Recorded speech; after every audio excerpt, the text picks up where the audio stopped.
चलिए आगे बढ़ते हैं। नेक्स्ट जो सिचुएशन आता है हमारा सेक्शन 23 सबसेक्शन 4, वो क्या कहता है? Where the assessee has more than one house property for self occupation. कभी कभी क्या हो सकता है कि भाई मेरा मल्टीपल प्रॉपर्टी है, मल्टीपल हाउस प्रॉपर्टी है जिसको कि मैं यूज करता हूँ। हो सकता है कि मान लो कि मेरा टाउन में 2 घर है, मैं कभी एक घर में रहता हूँ, कभी दूसरे घर में रहता हूँ। इट्स पॉसिबल, ठीक है। तो उस केस में आप कैसे करोगे? क्या बोल रहा है ये सुनिए।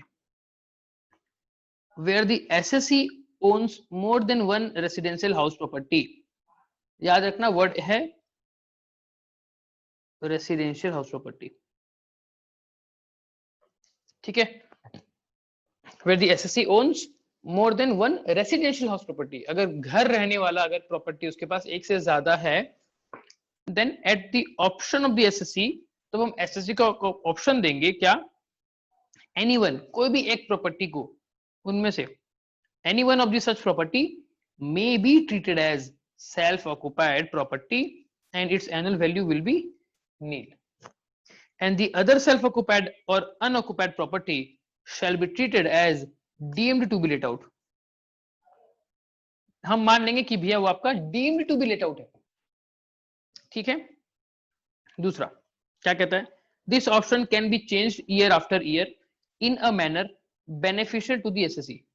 जो एसएससी के लिए अच्छा हो वो उसको चेंज कर सकता है। अभी आपको मैं एक इलस्ट्रेशन करके बताऊंगा तो आपको ये चीज और समझ में आ जाएगा।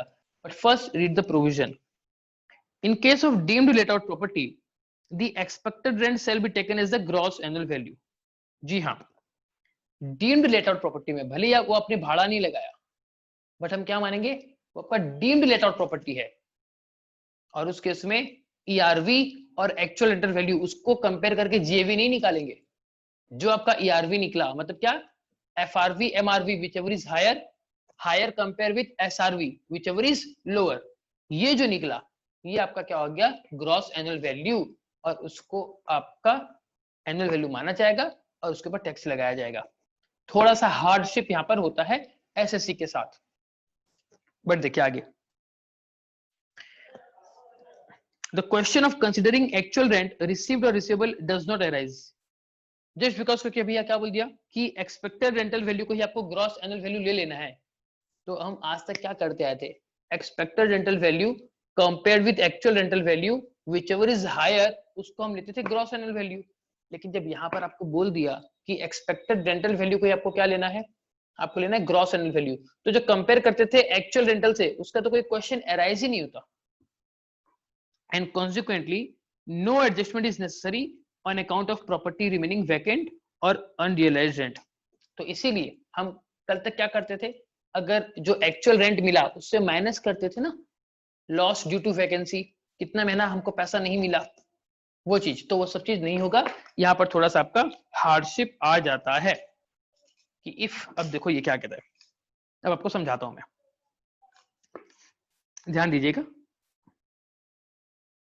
मान लो ये पूरा एक एरिया है जहां पर मेरा हाउस ए है एंड शहर के दूसरे कोने में हाउस बी है, ठीक है। मैं इसको भी बोलता हूं सेल्फ ऑक्युपाइड, इसको भी बोलता हूं सेल्फ ऑक्युपाइड। तो गवर्नमेंट बोलती है ऐसे नहीं चलेगा, हम आपको सिर्फ और सिर्फ एक ही सेल्फ ऑक्युपाइड हाउस प्रॉपर्टी का बेनिफिट देंगे। लेकिन अगर आपको याद हो जो मैंने हमारी प्रीवियस क्लास में डिस्कस किया था, विथ इफेक्ट फ्रॉम 1/4/2020, यानी कि अभी करंट वाले ईयर से, अगर एक इंडिविजुअल का 2 हाउस प्रॉपर्टी भी है तो दोनों को हम क्या बोल सकते हैं? सेल्फ ऑक्युपाइड मान के दोनों का बेनिफिट दे सकते हैं, ठीक है। ये डिस्कस किया था मैंने, आपको शायद याद होगा तो। But for your exam purpose आपको यही मानना है कि अगर कोई एसएससी है, उसका एक से ज्यादा अगर हाउस प्रॉपर्टी है, तो हम सिर्फ और सिर्फ एक ही हाउस प्रॉपर्टी को क्या मानेंगे? सेल्फ ऑक्युपाइड है, और उसके ऊपर उससे कोई भी इनकम टैक्स नहीं लेंगे। अब मान लो इसका annual value, gross annual value इसका लेट सपोज आ गया 2 लाख रुपए, और इसका ग्रॉस एनुअल वैल्यू मान लो आ गया 4 लाख रुपए, ठीक है। तो यहां पर एसएससी के पास ऑप्शन हम दे दिए कि चलो कोई एक घर चूज कर लो जिस घर को हम, आप बताना चाहते हो कि आपका वो सेल्फ ऑक्युपाइड है। तो यहाँ पर आप बताइए कि अगर आपका ऐसा कुछ सीन होता तो आप कौन सा घर चूज करते सेल्फ ऑक्युपाइड बताने के लिए? बताइए। मुझे बताइए आप लोग कि अगर आपके साथ ऐसा कुछ सिचुएशन होता तो आप लोग किस घर को 4 लाख वाले को सेल्फ ऑक्यूपाइड बताते। 4 लाख वाले को सेल्फ ऑक्यूपाइड, आशीष का आंसर आ गया 4 लाख को सेल्फ ऑक्यूपाइड। बाकी लोग बोलिए आप लोग कौन सा बताते? 4 लाख बेनिफिट है। 4 लाख बेनिफिट है, यस, क्योंकि जो सेल्फ ऑक्यूपाइड माना जाएगा उसके ऊपर टैक्स नहीं देना। तो अगर मैं मान लू कि भैया ये 4 लाख वाला मेरा सेल्फ ऑक्यूपाइड है तो सिर्फ 2 लाख के ऊपर मेरे को टैक्स देना पड़ेगा। लेकिन अगर मैं इस वाले घर को अगर सेल्फ ऑक्यूपाइड बता दूं तो उसके उसमें 4 लाख के ऊपर मेरे को टैक्स देना पड़ जाएगा। तो इसीलिए ये ऑप्शन हम आपको दिए। आप हर साल देख लो कि कौन से साल का वैल्यू ज्यादा आ रहा है, जो आपके लिए बेनिफिट, आप उसको सेल्फ ऑक्यूपाइड बता दो। लेकिन दूसरा जो घर है, मान लो इस वाले केस में, ये जो इसके ऊपर तो चलो हमने आपने बता दिया कि आपका सेल्फ ऑक्यूपाइड है, लेकिन ये जो दूसरा वाला है इसको मान लिया जाएगा deemed to be let out, कि ये आपका भाड़ा लगा था, जबरदस्ती लगा था। और फिर इस केस में जो आपका क्या आएगा, एक्सपेक्टेड रेंटल वैल्यू जो आएगा ना, उसी को आपका क्या मान लेंगे, ग्रॉस एनुअल वैल्यू। समझ में आया? हर साल से ए वाले हाउस को ही मानेंगे? नहीं नहीं नहीं, हर साल आपके पास ऑप्शन है। अब मान लो किसी कारण से मेरा यहाँ पर फर्स्ट यहाँ पर 2 लाख था जीएवी, और इस वाले केस में मेरा 4 लाख था। लेकिन सेकेंड ईयर में क्या हो गया, ये एरिया में ना बहुत दंगा होने लग गया, तो यहाँ पर अब कोई इस एरिया में कोई जाना नहीं चाहता, तो अल्टीमेटली यहाँ का वैल्यू क्या हो गया, फेयर रेंटल वैल्यू भी कंपेयर करते हैं, कम हो गया। एंड मीनवाइल इस घर का वैल्यू जो है ये मेरा बढ़ के हो गया 3 लाख रुपए, और इस घर का वैल्यू गिर के हो गया मेरा 2 लाख रुपए। तो अब मेरे पास ऑप्शन है कि मैं चाहूं तो ए वाले को क्या दिखाऊंगा, सेल्फ ऑक्यूपाइड बताऊंगा इनकम टैक्स वाले को, और इसको बता दूंगा कि भाड़ा deem to be let out है बोल के। समझ में आपको ये चीज सर इनकम टैक्स? हाँ बोलो। सर एक्चुअल किस में रह रहे हो वो मायने नहीं रखता क्या? ए इस में रह रहे केस हो में और मायने नहीं रखता, बी इस में केस में दिखा रहे मायने हो। नहीं रखता, नहीं। यहाँ पर गवर्नमेंट आपको बेनिफिट दे रहा है, क्योंकि देखो कितने बार क्या होता है ना कि मैं लेट सपोज बहुत सारा ऐसा भी सीन देखा गया है कि हमारा पुराना घर है, पुराना घर में हमारी पुरानी यादें जुड़ी हुई है, पुराने पड़ोसी लोग हैं, तो उसको छोड़कर जाना नहीं चाहता मैं। ठीक है, एक्चुअली में नया घर बना लिया, पैसे आए, नया घर बना लिया हूं, बट स्टिल आज भी मैं पुराने घर में रहता हूं। क्यों? क्योंकि जहां मैं नया घर बनाया हूं एट दिस मोमेंट उसके आसपास में कोई भी घर ही नहीं है, कोई पड़ोसी ही नहीं है। तो मैं क्या कर सकता हूँ उस केस में, मैं अपने पुराने घर में रहता हूँ। तो अगर आपका मोर देन वन हाउस प्रॉपर्टी है तो इनकम टैक्स वालों ने कहा कि चलो थोड़ा सा बेनिफिट आपको देते हैं, एक्चुअल में कहाँ रह रहे हो उसको हम इग्नोर कर देंगे, जो घर का बेनिफिट आपको ज्यादा मिले आप उसको सेल्फ ऑक्यूपाइड बता दो, और दूसरे वाले को deem to be let out बता दो। समझ में आ गया? Yes sir.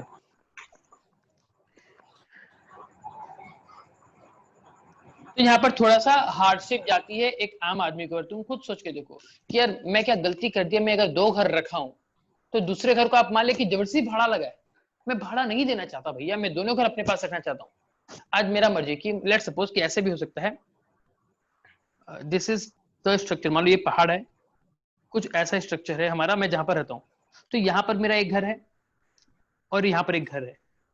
तो मैं क्या करता हूँ, मैं गर्मियों में यहाँ पर रहता हूँ और सर्दियों में यहाँ पर रहता हूँ, मेरा मर्जी। लेकिन यहाँ पर गवर्नमेंट क्या बोल रहे हैं, नहीं, कोई एक को हम आपका ऑक्युपाइड मानेंगे, दूसरे वाले को मान लेंगे कि भाड़ा लगा था, अब आपको टैक्स देना पड़ेगा। यहाँ पर थोड़ी सी हार्डशिप जाती है एसएससी के ऊपर।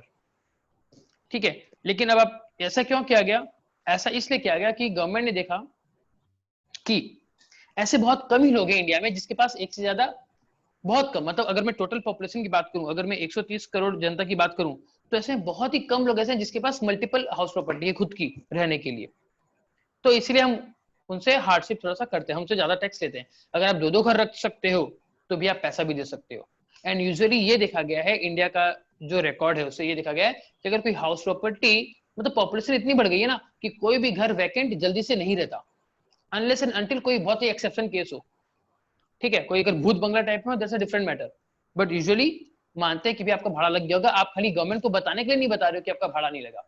मतलब देखो क्या हो रहा है, मैं इस प्रॉपर्टी को भाड़ा लगा दिया हूँ, लेट आउट कर दिया हूँ, एक्चुअल में लेट आउट कर दिया हूँ, ठीक है, और इस बंदे से मैं कैश में पैसा लेता हूँ, हर महीना 10,000 रुपया, सॉरी 10,000 रुपया हर महीना लेता हूँ, तो मेरे को साल का कितना इनकम हो गया, 1,20,000। ठीक है, सॉरी 12 लाख कर दिया मैं, 1,20,000। लेकिन मैं गवर्नमेंट को बताता ही नहीं, मैं बोलता हूँ सर ये मेरा घर खाली पड़ा था, कभी भाड़ा लगा नहीं, क्योंकि कैश में पैसा मिल रहा है ना, तो ऐसा बता सकता हूँ। तो गवर्नमेंट बोलती है आप चोरी करोगे, इस बार मैं आपको थोड़ा सा आपके ऊपर हार्डशिप कर देता हूँ, जो होगा देखा जाएगा। बट मेरे हिसाब से अकॉर्डिंग टू मी ये थोड़ा सा गलत चीज है। भैया घर खाली पड़ा था, मेरा खुद का घर है, खाली पड़ा था, मैं भाड़ा भी नहीं लगाया, और आप उसके वजह से पैसा मांग रहे हो, तो भैया गलत है।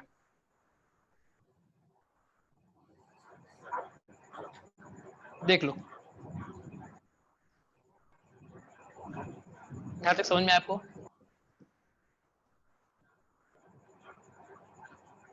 यहां तक समझ में आपको? अभी इसके बाद सिचुएशन क्या बन सकता है? इसके बाद कुछ ऐसा सिचुएशन बन सकता है कि भैया घर भाड़ा में लगा, पहले तो वैकेंसी था बोल के आपने एडजस्ट करवा दिया, लेकिन इस बार वैकेंसी भी नहीं था, पूरे साल भर घर भाड़ा में लगा था, लेकिन जो टेनेंट रहता है ना वो मेरे को भाड़ा का पैसा नहीं दिया।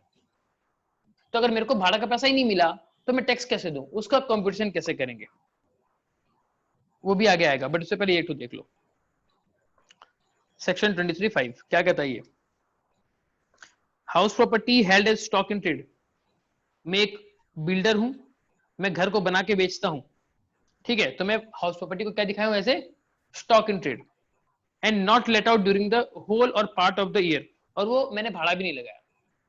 याद है हम एक तो केस स्टडी देखे थे स्टार्टिंग वाले सेकंड क्लास में, देखे थे कि एक बिल्डर है, बिल्डर अगर घर बना रहा है और उसके जो अनसोल्ड फ्लैट बच गए उन फ्लैट को भाड़े पे लगा दिया, तो अगर भाड़े पे लगा देता है तो उसका इनकम क्या कहलाएगा, उसका इनकम फ्रॉम हाउस प्रॉपर्टी कहलाएगा, है ना। तो यहाँ पर क्या बोल रहा है कि मान लो कि एक ऐसा बिल्डर है जिसने हर एक फ्लैट को as a stock in trade deal कर रहा है वो, और उसने पिछले साल वो पूरा खाली पड़ा था और भाड़ा भी नहीं लगा, तो उसका क्या सीन हो सकता है?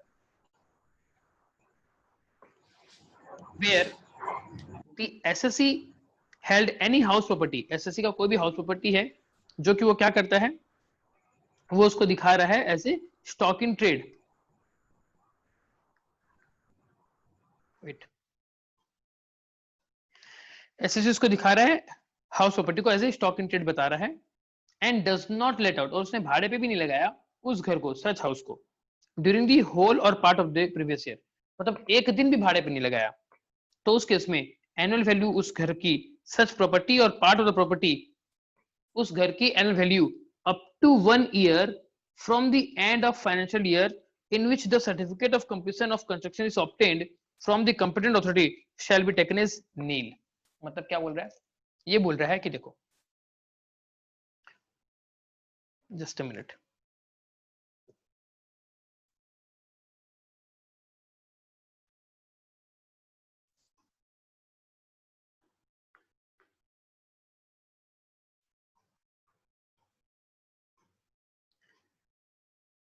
देखिए ये बोल रहा है कि आज आपने प्रॉपर्टी बना ली, प्रॉपर्टी में मान लो फ्लैट 1, फ्लैट 2, फ्लैट 3 है, आप इसको बेचने के लिए रखे थे, आपने अभी भी बनाया, ये आपका फाइनेंशियल ईयर मान लो 19-20, ठीक है, इस बीच में आपका ये घर बन गया, और आपने इसी बीच यहां पर से जाके जो आपकी एप्रोप्रिएट अथॉरिटी, मतलब क्या, जो नॉर्मल म्युनिसिपैलिटी है, let's suppose Sambalpur development authority, या फिर उसको छोड़ दो, आपने क्या किया, ये कंप्लीट हो गई, तो उसका देखो इसका कंप्लीट का क्या होता है, सर्टिफिकेट होता है, कि सर्टिफिकेट ऑफ कंप्लीशन, कि भाई ये बिल्डिंग पूरी तरीके से कंप्लीट हो गई है। तो जिस दिन, मतलब जिस फाइनेंशियल ईयर में आपने ये सर्टिफिकेट ऑफ कंप्लीशन लिया, वो फाइनेंशियल ईयर जहां से खत्म हो रहा है ना, मतलब यहां पर जहां से खत्म हो रहा है, वहां से 1 साल तक, इस पीरियड में अगर आपका घर वैकेंट रहता है, तो हम मानेंगे उसका ग्रॉस एनुअल वैल्यू क्या होगा, नील। लेकिन अगर इस 1 साल के बाद भी अगर वैकेंट रहता है, तो हम उसको क्या मानेंगे, deemed to be let out. क्योंकि ऐसा देखा गया है कि यूजुअली 1 साल, देखो अभी तो नया नया घर बना है ना, यहां पर हमारा घर नया नया बना है, ठीक है, तो उसके बाद 1 साल तक आपको लगता है मार्केटिंग करने में भी, मेरा घर बनाया, घर खरीद लो एंड ऑल, लेकिन उसके बाद अगर आपका हो जाता है तो उसको deem to be let out मान लिया जाएगा। लेकिन तो देखो क्या बोल रही है, फिर से रीड कीजिए इसको, फिर से इस पॉइंट को। हाउस प्रॉपर्टी में कभी कभी मुझे बिल्कुल समझ में नहीं आता कि गवर्नमेंट आखिर चाहती क्या है, क्योंकि जिसको ज्यादा प्रॉपर्टी है उससे टैक्स ले लेती है ज्यादा, घर चाहे भाड़ा में लगा हो चाहे ना लगा हो।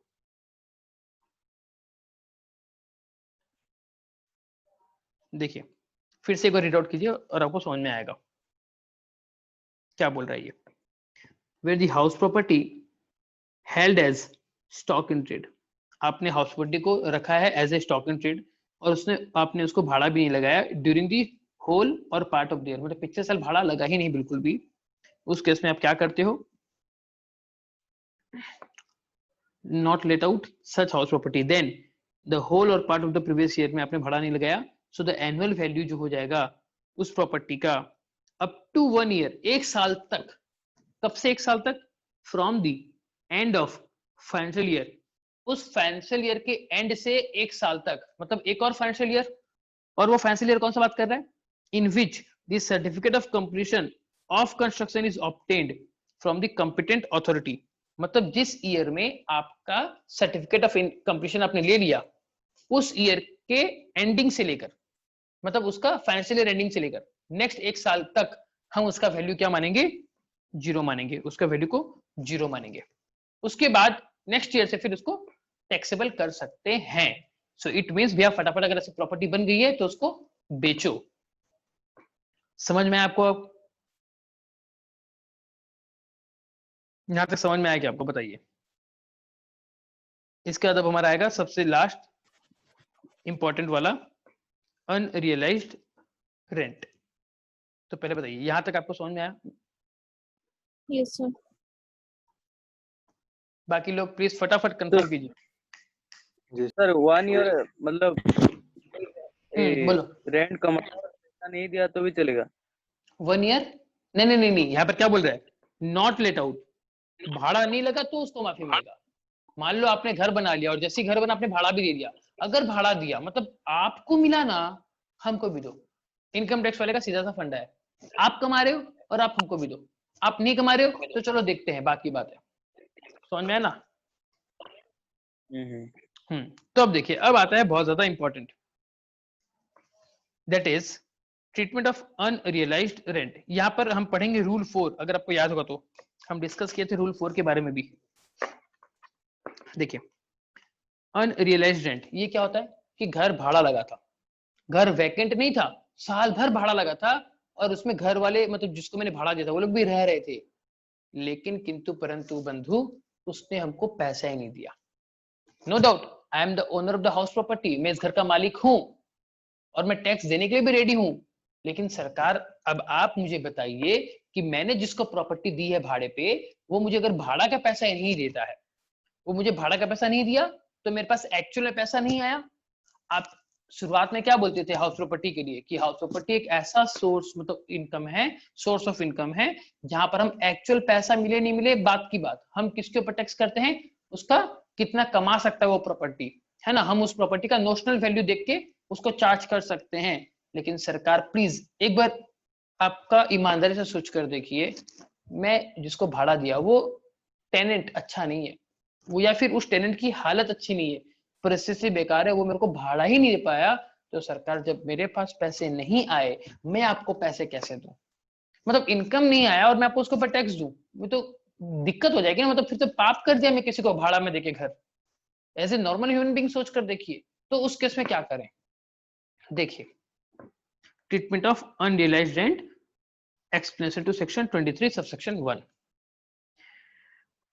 Unrealized rent means the rent not paid by the tenant.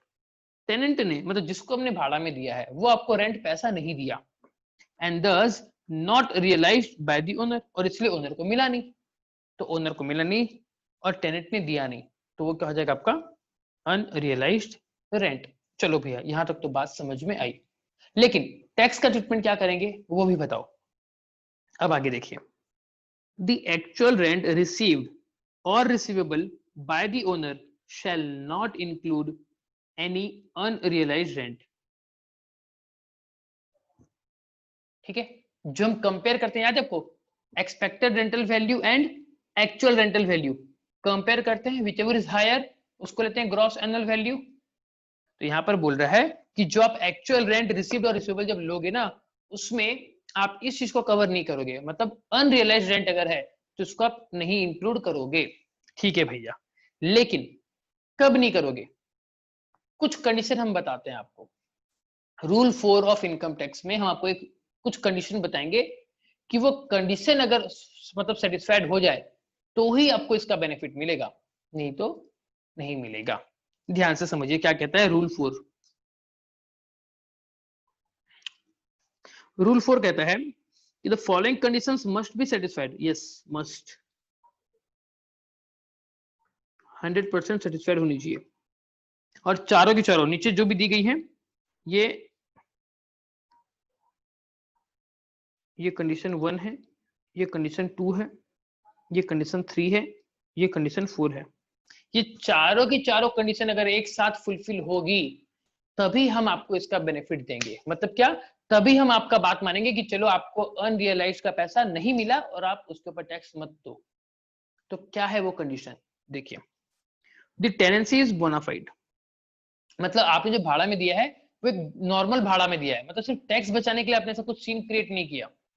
अब इसको कैसे जस्टिफाई करेगा, ये इनकम टैक्स डिपार्टमेंट का अपना प्रॉब्लम है कि भैया मैंने टैक्स बचाने के लिए इसको भाड़ा में दिया है कि एक्चुअल में मेरा साथ ऐसा कुछ हुआ है। ठीक है, so the tenancy is bona fide एक नॉर्मल केस होना चाहिए कि आप अपना हाउस प्रॉपर्टी किसी को भाड़े में दिए हो, कुछ मतलब आर्टिफिशियल नहीं होना चाहिए।